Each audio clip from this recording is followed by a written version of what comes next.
Hi everyone, welcome to Criminology. Today I'm going to be talking about this book, Sinister Mix by Brian Bowyer, which is an extreme horror short story collection. So this is a book that I heard about through Plagued by Visions and Black Acre Door. If you're not following them on YouTube, then you should. They're both fantastic reviewers, and if you like horror, they've got a lot of interesting stuff to say. So this is a book that they buddy read, and when I heard what they had to say about it, I felt like I needed to pick it up too. It's a self-published collection of short stories, some of them very short, which I think you would say was in the extreme horror vein. I always find that a bit of a difficult subgenre to classify, as I think a lot of people do, but really it's about horror that takes things, as the name suggests, to the extreme. So, you know, often featuring very graphic violence, sometimes sexual violence, so quite troubling material often, and as a result, quite a bit of the extreme horror that I've read I haven't enjoyed at all. I quite often have felt that the books I've read in that genre have been written really for shock value with no real artistic merit behind them. I'm very pleased to say that is not true of Sinister Mix, which I thought was a really strong collection. I'm not going to get into the details of what all the different stories are, because in a way it wasn't the individual stories that I thought was so strong about this book, it's the way it feels as a whole. And in fact, when I started reading it, the first few stories I read, I wasn't sure if I was going to get on with it. And I'll explain the reason why. So when I think of the traditional structure for a short story, I think of and particularly probably for a horror short story or a speculative fiction short story. So you have a kind of setup at the beginning, so introducing the characters or the scenario. You then have, you know, something happening, so typically in a horror story, something scary or horrible happening, and then you have the conclusion to the story, which, you know, in horror stories quite often has a kind of twist ending. And I think for me, often those three parts of the story are, you know, similar in length. What I found with the stories in Sinister Mix is there's a subtly different structure to the stories. So you do get the setup at the start, and Bowyer does a fantastic job of setting things up in each of the stories. So he very quickly immerses you in the lives of the characters that he's writing about and the situations that he's writing about. So, you know, some of these stories are not everyday situations necessarily, but ones that you will recognise. So, for example, there's one about a couple who've lost one of their children. You know, one of their children has passed away, and it's about their kind of grieving process.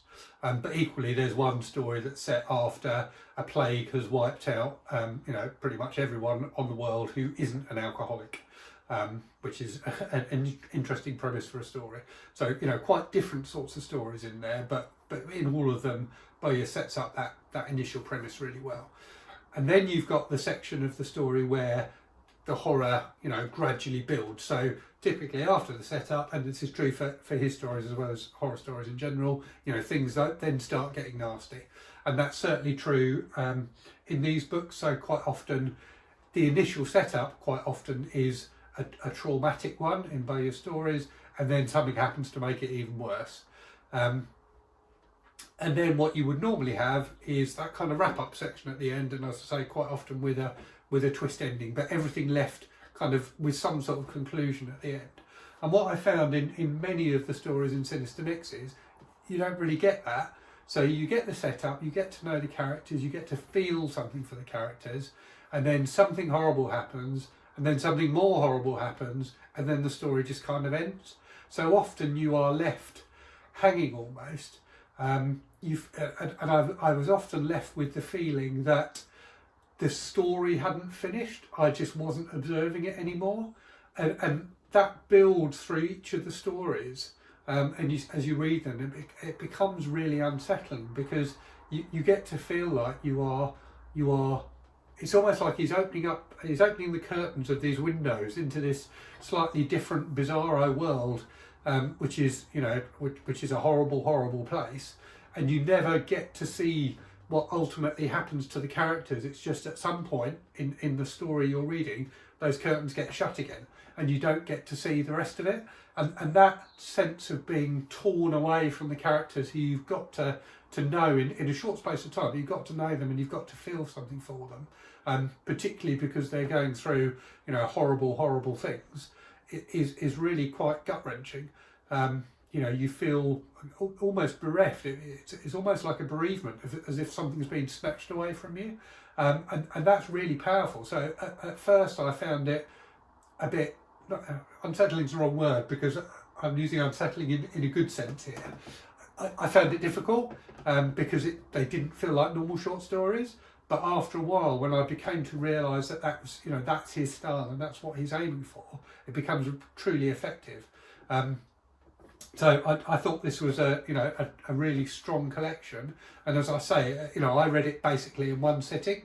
The more stories you read, the more of them you want to read. I found in the end I just couldn't put it down, and I think partly that's because none of the stories, reach a point of true conclusion. So you're always left wanting more.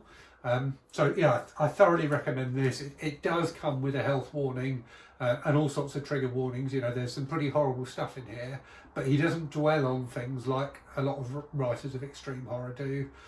There's a balance there. He doesn't let himself get too sucked into the horror, and a lot of the time the true horror in the book comes from the situations and the setups rather than the kind of gory detail. There is gory detail there, trust me, but it's more about the ideas than the gaping wounds, if that makes sense. If you like that kind of thing, I really recommend it. Definitely one of the stronger short story collections I've read this year.